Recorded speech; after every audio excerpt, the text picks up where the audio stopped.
Hello to everyone, welcome to our YouTube channel. एक और शानदार मोस्ट इंपोर्टेंट क्लास के साथ मैं स्वागत करता हूं मेरे अपने यूट्यूब चैनल पे। मैंने बोला था ना, सेशंस अपन स्टार्ट कर देंगे नॉट सेट 10 के लिए। किसके लिए? नॉट सेट 10 के लिए अपन सेशन स्टार्ट कर देंगे। जो हाईली इम्पोर्टेंट क्वेश्चंस पुटअप होते हैं, 1 से 2 क्वेश्चंस हर एक टॉपिक से पुटअप होते हैं, वो अपन डील करेंगे। 100 to 1% आपको मैं फिंगर टिप पे याद करवा दूंगा अगर क्लासेज आप कंटिन्यूसली देखते हो तो। इसमें अपन इमेज बेस्ड के क्वेश्चंस भी करेंगे सेशन में। तो आज एक इम्पोर्टेंट टॉपिक लेके आया हूँ मैं आपके लिए, पीपीएच। क्या होता है पीपीएच? Postpartum haemorrhage. कुछ अपडेटेड जो गाइडलाइंस हैं उसके बारे में अपन चर्चा करेंगे। बहुत सारी चीज़ें इसमें नई आई हैं और नॉट सेट 9 में भी इसमें से 2 इमेज बेस्ड क्वेश्चंस पुटअप हुए थे। तो अपन इसको डील करेंगे पीपीएच के बारे में, अपडेटेड न्यू गाइडलाइंस अकॉर्डिंग, है ना। तो ये क्या होता है? Postpartum haemorrhage. आफ्टर डिलीवरी के बाद में जो भी ब्लड लॉस होता है उसको अपन क्या बोलते हैं? Postpartum haemorrhage. तो ब्लड लॉस तो होता ही है, ये तो सभी को पता है, ब्लड लॉस होता है।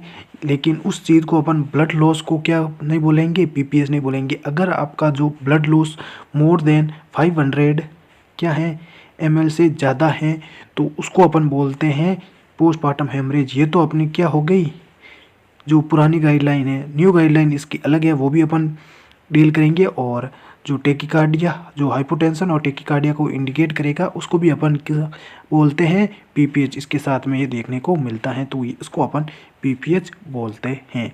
तो कुछ अपडेटेड गाइडलाइंस हैं उसको अपन देखते हैं।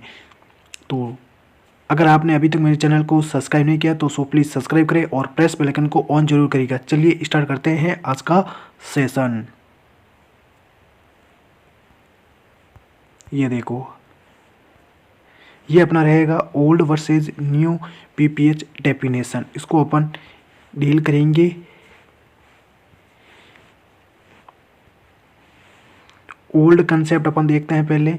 PPH was defined as blood loss more than 500 ml from the genital, जो भी ट्रैक्ट है वहाँ से, जो जेनिटल ट्रैक्ट है वहाँ से क्या होगा? मोर देन 500 ml ब्लड लॉस होगा, उसको अपन क्या बोलते हैं?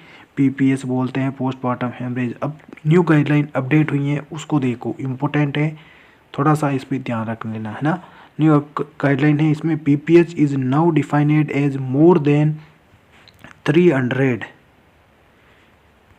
ml blood loss. क्या कहा गया है कि अगर आपका blood loss more than 300 ml है तो उस चीज़ को अपन पीपीएच बोलेंगे। और क्या कहा है इन्होंने? एनी एबनॉर्मल वाइटल साइंस, कोई भी एबनॉर्मल वाइटल साइंस है जो इंडिकेट करेगा हीमोडायनेमिक इंस्टेबिलिटी, जो पल्स रेट होगी अगर आपकी more than 100 beat per minute, है ना, 100 बीट पर मिनट, और SpO2 आपकी लेस देन 93% होगी तो उस कंडीशन को अपन क्या बोलेंगे? पीपीएच बोलेंगे। तो ये थोड़ी सी इम्पोर्टेंट है बात, तो आपको याद रखनी होगी कि पीपीएच अगर मोर देन ब्लड लॉस आपका 300 ml हो और उसके साथ में आपके कोई भी वाइटल साइन एबनॉर्मल देखने को मिल रहा है, जो क्या करता है? इंडिकेट करेगा आपके जो हीमोडायनेमिक हो फंक्शन है, उसकी जो स्टेबिलिटी है उसको क्या करेगा? डिस्टर्ब करेगा। मतलब अपन बोलते हैं pulse rate more than 100 beat per minute देखने को मिलेगी और SpO2 आपकी लेस देन 93% देखने को मिलेगी, तो उस कंडीशन को अपन पीपीएच बोलेंगे। ये न्यू गाइडलाइन है, अपने नोट्स में ऐड कर लेना, है ना। तो सेशन शानदार लगा तो शेयर ज़रूर कर देना इस चीज़ को। और देखते हैं मैनेजमेंट में क्या थोड़ा सा इम्प्रूव देखने को मिला है, वो भी देख लेते हैं अपन। मैनेजमेंट इसका क्या रहेगा? मैनेजमेंट इसमें होता है मसाज, ऑक्सीटोकिक जो भी ड्रग्स होती हैं, ट्रेनेक्सामिक एसिड होता है, IV fluids, vaginal and genital examination is recommended for early diagnosis and treatment के लिए। ये तो अपना पहले का हो गया। इफ ब्लीडिंग परसिस्ट, अगर ब्लीडिंग देखने को मिल रही है तो क्या करेंगे? Escalate care with route examination. कैसे करेंगे अपन? वो तो आपने अपने जो भी नोट्स हैं उसमें आपने दिया था, अलग अलग अपन एग्जामिनेशन करते हैं, फंडल मसाज वगैरह ये करते ही है। तो ये तो नॉर्मल सा है। तो न्यू में क्या जुड़ा है ये देखो, न्यू में क्या जुड़ा है, मसाज द यूटेरस, यूटेरस को क्या करेंगे, मसाज करेंगे। ऑक्सीटोकिक्स, जो भी आपकी जो ड्रग्स हैं वो होगी। ट्रेनेक्सामिक एसिड हो गया अपना, है ना, इंट्रावेनस फ्लूइड। और vaginal and genital examination with escalation to route if needed. Examine कैसे करेंगे, पार्ट ऑफ द असेसमेंट, अभी बता दिया है। फंडस को भी असेस कर लेना, यूटेरस को भी असेस कर लेना, है ना। और जो हार्डनेस अगर देखने को मिल रहा है वो भी हो गया, और फिम यूटेरस देखने को मिल रहा है वो भी कंडीशन इसके अंदर इंक्लूड की जाएगी। ये इम्पोर्टेंट है, इसका इमेज बेस्ड क्वेश्चंस आता है। इमेज भी अपन देख लेंगे, एक बार थोड़ा सा इसको पढ़ लेते हैं। ये इमेज आती है इसका, non pneumatic anti shock garment, जिसको NASG इसका फुल फॉर्म भी याद रख लेना, non pneumatic anti shock garment. ये क्या होता है, introduce to delay shock, reverse shock effects and prevent uterine inversion, used as part of the new management protocol के रूप में इसको इंक्लूड किया गया है। देखो कैसे होता है, सपोज दैट ये आपकी चारपाई है, उस पर है ना, उस पेशेंट को क्या करवा दिया जाता है, स्टेबल करवा दिया जाता है। और जो भी शॉक प्रोसेस होती हैं, उसकी जो भी शॉक कंडीशन होती हैं उसको डिले करवा दिया जाएगा। Reverse shock effects and prevent uterine inversion को प्रिवेंट करेगा। ये आपका जो भी न्यू गाइडलाइन है उसके अंदर ये इंक्लूड किया है ना। इमेज इसकी याद रखना, अभी देख लेंगे एक बार, ये देख लो पहले, ये अलग है ना। ये आपके नोट सेट 9 IBQ है, इमेज बेस्ड क्वेश्चन ये आया था, है ना। तो ये क्या है अपना, ये ब्रश है ना,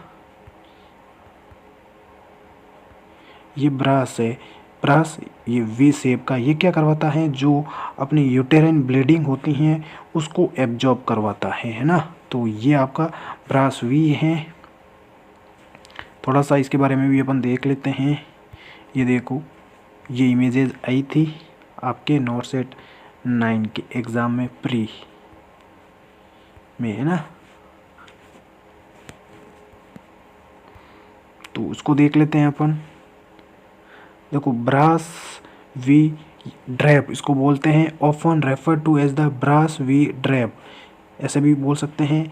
is indeed a crucial medical device होता है, used to objectively collect and measure postmortem blood को मेजर करता है, thereby aiding in the early detection, और ये क्या करवाता है, अर्ली डिटेक्ट करवाता है, and management of postmortem haemorrhage, PPS के मैनेजमेंट के लिए यूज़ में लिया जाता है।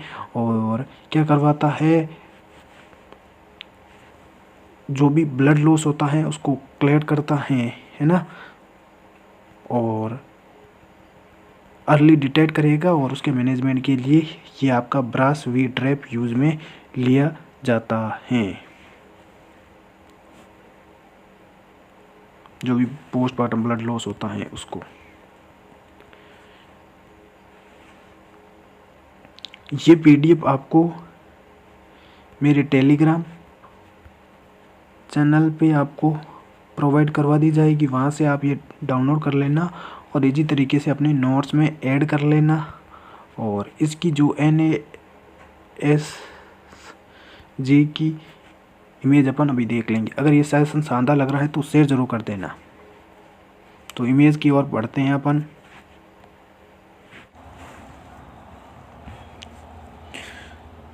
नेक्स्ट अपन बात कर लेते हैं NASG non pneumatic anti shock garment के बारे में बात कर लेते हैं। इसकी इमेज अपन देखेंगे। देखो, मेरे इस चैनल पे आपको एक टॉपिक से रिलेटेड बहुत सारी इमेजेस प्रोवाइड करवाई जाएगी, जिससे आपको उस टॉपिक से रिलेटेड कोई भी डाउट नहीं रहेगा। थोड़ा सा अपन इसके बारे में और अच्छे से जान लेते हैं और इसकी इमेज देंगे। इंपॉर्टेंट है, वेरी इंपॉर्टेंट आ सकता है नेक्स्ट नोट सेट 10 में, है ना, क्योंकि एक इसका मैनेजमेंट आ चुका है ब्रास वी का, नेक्स्ट ये आ सकता है। तो इसके बारे में थोड़ा सा अपन देख लेते हैं, फिर इमेज देखेंगे अपन। The non pneumatic anti shock garment NASG। देखो जो non pneumatic anti shock garment आता है उस पर भी ये लिखा होता है, पूरा का पूरा नाम है ना। Is a life saving first aid device. ये एक life saving first aid device है, used primarily for managing severe bleeding after child birth. ये क्या मैनेज करने के लिए काम में आता है? Severe bleeding after child birth के बाद में, मतलब पोस्टमार्टम हेमरेज के लिए ये यूज़ किया जाता है। Its function as a temporary measure to stabilise. मैंने कहा था ना, एक सपोज दैट चारपाई पे उस पेशेंट को या बेड पर उस पेशेंट को क्या करवा दिया जाएगा? स्टेबिलाइज करवा दिया जाता है। Stabilize a patient and delay और reverse the effects of shock, है ना। तो शॉक के इफेक्ट्स को या तो रिवर्स करवा दिया जाएगा या डिले करवा दिया जाएगा। अनटिल डेफिनेटिव मेडिकल केयर, जब तक उसके लिए कोई भी डेफिनेट मेडिकल केयर प्रोवाइड ना करवा दी जाए, लाइक ब्लड ट्रांसफ्यूजन और surgery can be provide. Important है, वेरी वेरी इम्पोर्टेंट। तो अगर सेशन शानदार लगा है तो शेयर जरूर कर देना। अब अपन इमेजेस के बारे में बात कर लेते हैं। ये आपका क्या रहेगा? NASG non pneumatic anti shock garment, ये आपका रहेगा, ध्यान रख लेना। इससे इस पेशेंट को क्या करवा दिया जाएगा? स्टेबिलाइज करवा दिया जाएगा। और शॉक के इफेक्ट को क्या करवा दिया जाएगा? या तो रिवर्स और या डिले करवा दिया जाता है। एक इमेज और देख लेते हैं। ये देखो, ये इमेज है, इस पर भी 1 2 और 3, इस पर भी 1 2 3 लिखा होता है और ये बीच में हो जाएगा। और ये आपका यहाँ पे एब्डोमेन की ओर हो जाएगा और यहाँ पर भी लिखा होता है पूरी की पूरी NASG, शॉर्ट फॉर्म में भी और नीचे इसके फुल फॉर्म में भी लिखा होता है। तो ये आज का अपना टॉपिक था। न्यू अपडेट के साथ में अपने बात की थी PPH की। तो आज से अपना सेशन स्टार्ट हो गया है। नॉट सेट 10 टारगेट अपना नॉट सेट 10 रहेगा, है ना। तो सारे इसमें आपको लेक्चर प्रोवाइड करवाए जाएंगे। तो बने रहेगा अपने YouTube चैनल पे। Thanks for watching.